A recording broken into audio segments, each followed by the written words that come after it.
यदि आप अपने काम के प्रति बहुत ईमानदार हैं तो ये तो तय है कि आज नहीं तो कल आप धनवान भी ज़रूर बनेंगे। पैसों की कमी से बहुत सारे घर हैं जो अच्छे से नहीं चल पाते। बहुत सारे साईं डिवोटीज़ के मैसेज आते हैं कि हम क्या करें, ऐसा क्यों हो गया है कि हम अपने डे टू डे लाइफ में भी ठीक से जी नहीं पाते हैं। बहुत सारे भक्तों को अपनी ईमानदारी पर भी शक होता है। लगता है कि शायद हम गलत कर लेते तो आज स्थिति बहुत अच्छी होती, लेकिन ऐसी बात नहीं है। मिस्टर रितेश जी जो झारखंड से बिलोंग करते हैं, वो एक अच्छी कंपनी में प्लेस थे। बेसिकली वो एक गवर्नमेंट जॉब कर रहे थे जहाँ उन्हें एक ठीक ठाक तनख्वाह मिलती थी। मिडिल क्लास फैमिली था। एक बार उन्होंने अपने पैसों को कहीं इन्वेस्ट किया था और उनके बहुत सालों की मेहनत, जिसमें उस पैसे का मल्टीप्लाई होना था, वो पानी में बर्बाद हो गई। तकरीबन 8 लाख रुपए उनके पानी में बह गए। ये उनके लिए बहुत बड़ा झटका था क्योंकि उस वक्त उनके बच्चे बड़े हो रहे थे और वैसे समय में पैसों की ज़रूरत ज़्यादा होती है क्योंकि एजुकेशन कॉस्टली हो गया था। एक साधारण मिडिल क्लास फैमिली जिनकी वाइफ भी उसी समय बहुत बीमार पड़ गई और एक ऐसा समय आया कि उनकी जितनी सैलरी आती बराबर उतने के ही खर्चे हो जाते। सेविंग्स नहीं हो पाती थी, अपना घर नहीं ले पाए।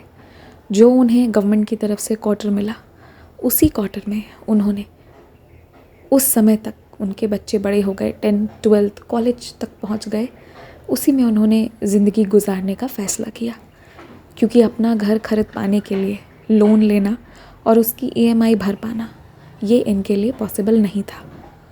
अब मैं यहाँ आप लोगों को बता दूँ, ये जिस डिपार्टमेंट में थे उस डिपार्टमेंट में बड़े आराम से अगर ये चाहते तो 8 लाख क्या, उससे बहुत ज़्यादा हेरा फेरी करके गलत तरीक़ों से कमा सकते थे। इनके दूसरे दोस्त वो इसी तरह कमाकर अपने एक से ज़्यादा 2-3 बंगलो बना चुके थे और यहाँ मिस्टर रितेश जी का एक भी अपना घर नहीं था। जब तक उनकी नौकरी थी तब तक वो इस गवर्नमेंट क्वार्टर में रहने वाले थे। उसके बाद किसी किराए के घर में जाना था।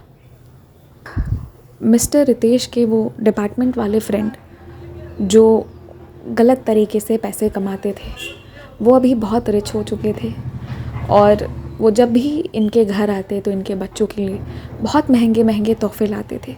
मिस्टर रितेश जी रिक्वेस्ट भी करते कि प्लीज़ आप इतने कॉस्टली कपड़े वगैरह मत दिया कीजिए क्योंकि अगर हमारे बच्चों को इसकी आदत लग गई तो हम उन्हें दोबारा पहना भी नहीं पाएंगे, क्योंकि उस वक्त परिवार की स्थिति कुछ ऐसी बन गई थी। इतना परेशान होने के बाद भी बड़ी आसानी से टेबल के नीचे से वो पैसे ले सकते थे, पर उन्होंने इसे हमेशा अस्वीकार किया।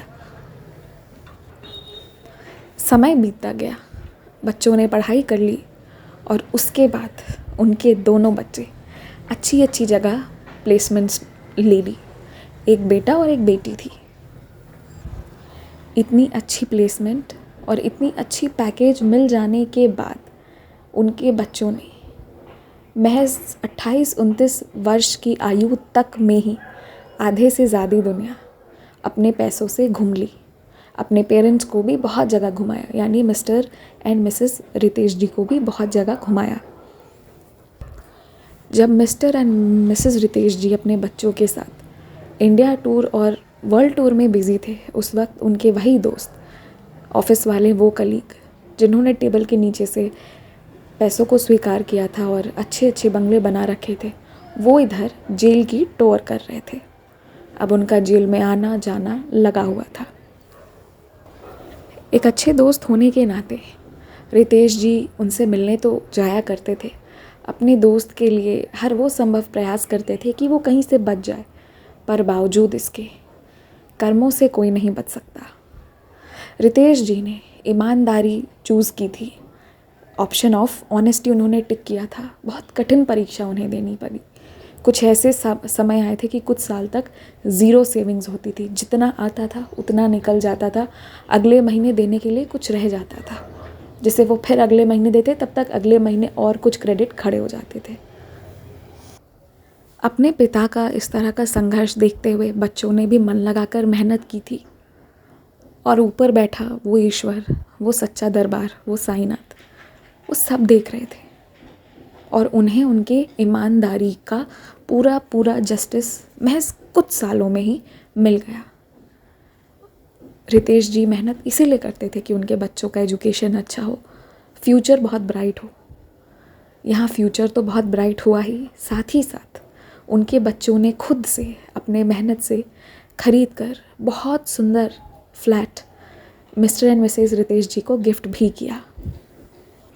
बाद में चल के उनके दोनों बच्चों की बहुत अच्छी जगह शादी भी हो गई। एक अच्छा परिवार है जिसमें वापस खुशियाँ आ गई। उतार चढ़ाव ज़िंदगी के हैं, वो आते जाते रहते हैं, लेकिन ओवरऑल उनकी जैसी ज़िंदगी की इच्छा थी वैसी इच्छा भी उनकी इच्छा भी पूरी हुई, और जो ईमानदारी उन्होंने अपने काम के प्रति रखा था उसका ये तोहफ़ा उन्हें मिला। वो खुल के सांस लेकर बड़े अच्छे से जीते हैं, कॉलर्स अप करके जीते हैं, और वही उनके दोस्त जिनके बारे में मैंने आपको भी अभी बताया, बार बार नेगेटिव बातें करनी अच्छी बात नहीं होती है, कि उनका अब जेल में आना जाना लगा रहता है।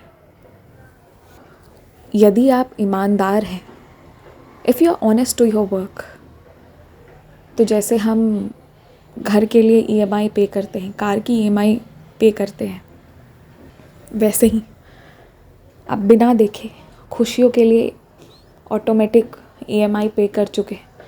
खुशियाँ तो आनी तय है, ज़िंदगी में प्रसिद्धि तो आनी तय है, ज़िंदगी में आराम आना तय है। इसीलिए आप अपने काम को लेकर ऑनेस्ट हैं तो बहुत प्राउड फील कीजिए। ये सच में शाबाशी देने वाली बात है, क्योंकि बहुत सारे लोग हैं जो अपने काम के प्रति ईमानदार नहीं भी हैं। ईमानदार होने का मतलब सिर्फ मनी मैटर नहीं होता है, समय से जाना और अपने काम को निष्ठापूर्वक जिम्मेदारी समझकर पूरा करना। ये समझकर नहीं कि मैं सिर्फ पैसे के लिए कर रहा हूँ, अपने फ़र्ज़ समझकर, उसे भी अपने परिवार का हिस्सा समझकर पूरा करना। ये है ईमानदारी, और इसका जो तोहफ़ा होता है वो बहुत खूबसूरत होता है, जो मैंने आपको इस एग्जाम्पल से ऑलरेडी बता दिया। So be proud if you are a very honest person, and इसके लिए आपको शाबाशियाँ मिलनी चाहिए। जय साई राम, स्टे ब्लेस्ड।